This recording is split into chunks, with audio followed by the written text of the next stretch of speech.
decades, and then we have this historic opportunity of investing very considerable sums in the clean energy economy. Through these investments, we are planning to double our renewable energy generation and manufacturing capacities by 2012. We're deploying tens of thousands of electric vehicles and widespread charging infrastructure, weatherizing tens of thousands of homes, and expanding our electric grid. And the United States is not alone.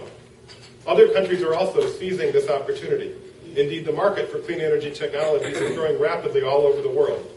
It could reach $2.3 trillion in the next 10 years. Today, the Chinese government is launching programs to deploy electric cars in 13 major cities. It's connecting urban centers with high-speed rail. It's building huge wind farms, ultra-supercritical advanced coal plants, and ultra-high voltage, long-distance transmission lines with low line loss. I was in China a lot last year, actually working on some of our programs, and was driving along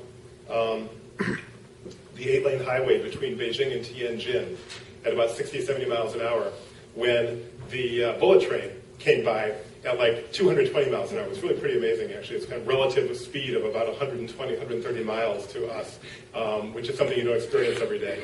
But it occurred to me that there was a potential metaphor there as this happened for our investment in the clean energy economy. And we better be serious about this because the Chinese are certainly moving out fast in this whole clean energy arena. India has launched an ambitious national solar mission with the goal of reaching 20 gigawatts of installed solar capacity by 2020. In Europe, strong public policies have driven sustained investments in clean energy for some time. Denmark is the world's leading producer of wind turbines, earning more than $4 billion each year in the industry. Germany and Spain are the world's top installers of solar PV panels, accounting for nearly 3/4 of a global market worth $37 billion last year. Around the world, investments in clean energy technologies are growing, helping create jobs, promote economic growth, and fight climate change. These technologies will be a key part of the transition to a clean energy future. However, today, many of these technologies rely on the special properties of rare earth metals and other strategic materials. There is no reason to panic, but there's every reason to be smart and serious as we plan for growing global demand for products that contain rare earth metals and other strategic materials. For the clean energy economy to reach its full potential, we must work together to ensure diverse and stable supplies of the materials required.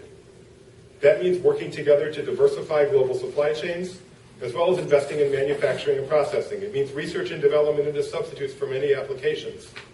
It means funding ways to recycle and reuse scarce materials. U.S. talent and innovative capacity in material science can be harnessed to create the next generation of rare earth applications and competing technologies. So to proactively address the availability of strategic materials required for the clean energy economy, I believe we must take a three-part approach. First, we must globalize supply chains for strategic materials. To paraphrase what Churchill once said about oil, security rests above all in diversity of supply. To manage supply risk, we need multiple distributed sources of strategic materials in the years ahead.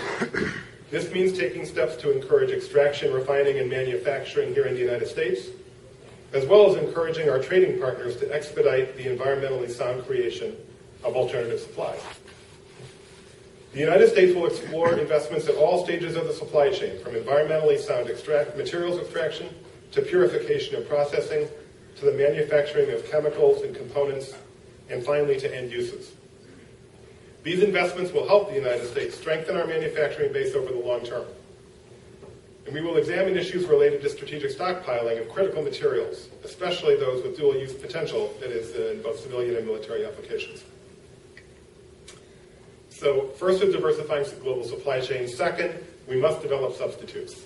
I just had a terrific talk with a colleague from DOE's vehicles program about this just moments ago, and the work they're doing. So by developing substitutes, we will improve our flexibility as we address the materials demands of the clean energy economy. This means continuing to invest in building our investments in RD&D to develop transformational magnet, battery terminal, and other technologies that reduce our dependence on rare earths and other critical materials. DOE's Vehicles Technology Program, our ARPA-E program, and our national labs are all currently conducting research along these tracks.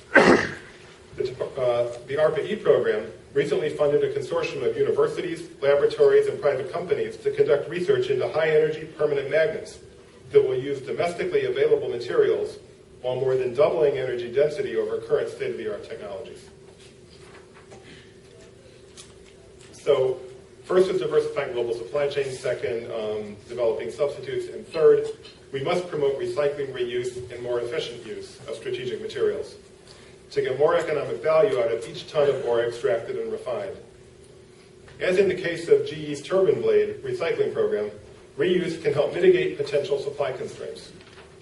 Widespread recycling and reuse could significantly lower world demand for rare earths and other strategic materials. And importantly, recycling and reuse can also reduce the life cycle environmental footprint of these materials. As a society, we've dealt with these types of issues before, mainly through smart policy and R&D investments that reinforce efficient market mechanisms. We can and we will do so again. So to help address these concerns, I'm today announcing the Department of Energy will develop its first ever strategic plan for addressing the role of rare earths and other strategic materials in clean energy technologies. The plan will apply the approaches described above and draw on the strengths of the department in technology innovation.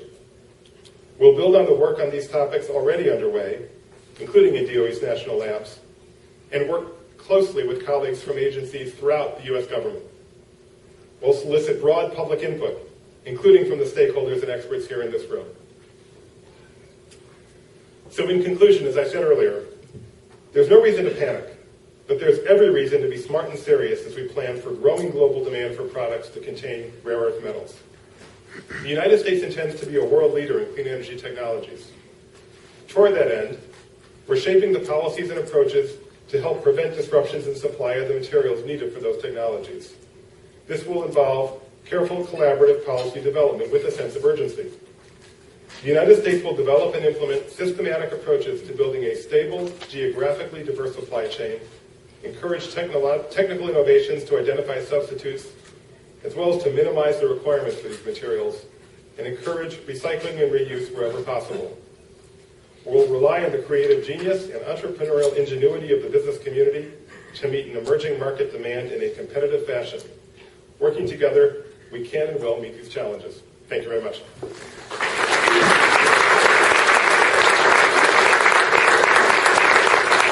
Thank you very much for your time today. We really appreciate it. My pleasure. Again, please join me in thanking David Sandalow for speaking today.